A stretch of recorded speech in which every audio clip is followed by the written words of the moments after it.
안녕하세요. 오늘의 이야기는 범죄의 나라가 된 캄보디아입니다. 동남아의 보석이라 불렸던 나라 캄보디아. 하지만 지금 이곳은 세계 범죄 조직의 메카가 되었습니다. 고문, 감금, 인신매매, 그리고 사기. 가장 충격적인 것은 정부가 알면서도 이를 방치했다는 것입니다. 오늘 우리는 답을 찾습니다. 왜 캄보디아 정부는 손을 놨을까요? 10년 전 캄보디아는 관광의 별이 웃습니다. 앙코르와트, 동남아 최저의 물가, 그리고 따뜻한 미소. 관광객들의 버킷리스트 1순위였죠.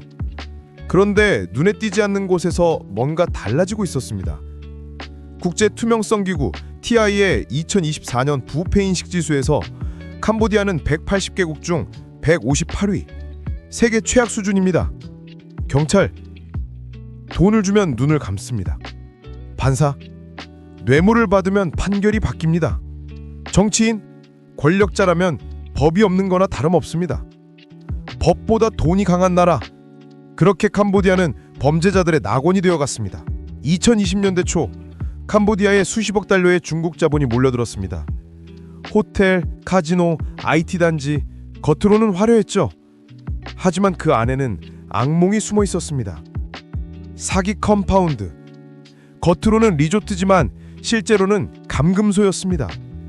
엠네스티 인터내셔널의 2025년 보고서에 따르면 캄보디아에는 50개 이상의 이런 시설이 존재합니다. 내부에 갇힌 사람은 1000명대. 그들은 어떻게 여기 오게 됐을까요? 가짜 계정으로 당신에게 접근합니다. 로맨스를 쌓습니다. 신뢰를 만듭니다. 6개월, 1년이 지나면 투자 기회를 제시합니다. 당신은 20배 이익이 난다고 믿습니다. 하지만 그 다음은 없습니다. 계정이 사라집니다. 돈도 사라집니다. 로이터의 추정에 따르면 이 산업은 연간 수십억 달러의 규모입니다. 그리고 만약 직접 이 조직에 발이 묶이게 되면 납치됩니다. 여권을 빼앗깁니다. 컴퓨터 앞에 앉혀집니다. 하루 12시간 사람들을 속입니다. 거부하면 전기고문, 구타, 강제노동, 탈출 시도 시 처리됩니다. 여기서 가장 끔찍한 진실이 나옵니다. 캄보디아 정부는 이걸 몰랐을까요? 아니요, 알고 있었습니다. 국제인권단체들은 2023년부터 정부를 수차례 경고했습니다. 정부는 어떻게 반응했을까요? 2024년 뒤늦게 조사에 나섰습니다.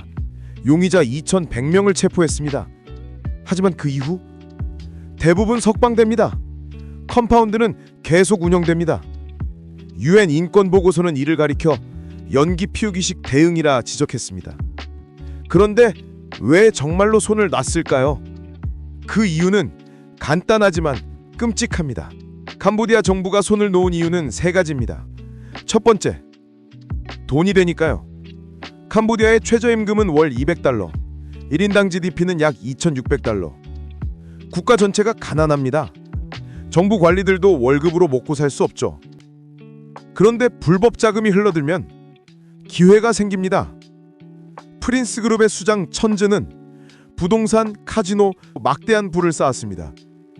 그 자금의 흐름은 호텔 카지노 건설, 일자리 창출, 세금 수납, 정부 재정, 뇌물과 뒷돈, 관리들의 주머니. 범죄를 막는 것보다 모르는 척하는 게 훨씬 이득입니다. 두 번째, 중국의 압력 때문입니다. 2013년부터 캄보디아는 중국 자본에 깊이 빚지게 됩니다. 인프라 건설, 차관, 투자 모두 중국에서 나옵니다. 캄보디아의 외채 중 약 60%가 중국입니다. 그 대신 캄보디아 정부가 해야 할 일은 뭘까요? 관여하지 않기입니다. 중국 조직과 자금이 자유롭게 움직일 수 있도록 불간섭을 약속하는 것이죠. 만약 정부가 진정으로 단속한다면 중국의 불만이 터져 나옵니다. 투자가 중단될 수도 있습니다. 캄보디아는 중국 없이 살 수 없습니다. 세 번째, 경찰과 군부가 관여하고 있기 때문입니다. 가장 충격적인 부분입니다.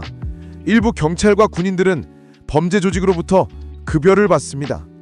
컴파운드 운영을 경호하고 탈출자를 잡아오고 국제수사대에 정보를 미리 알려주는 대가로요. 심지어 일부 경찰은 컴파운드 운영에 직접 참여합니다.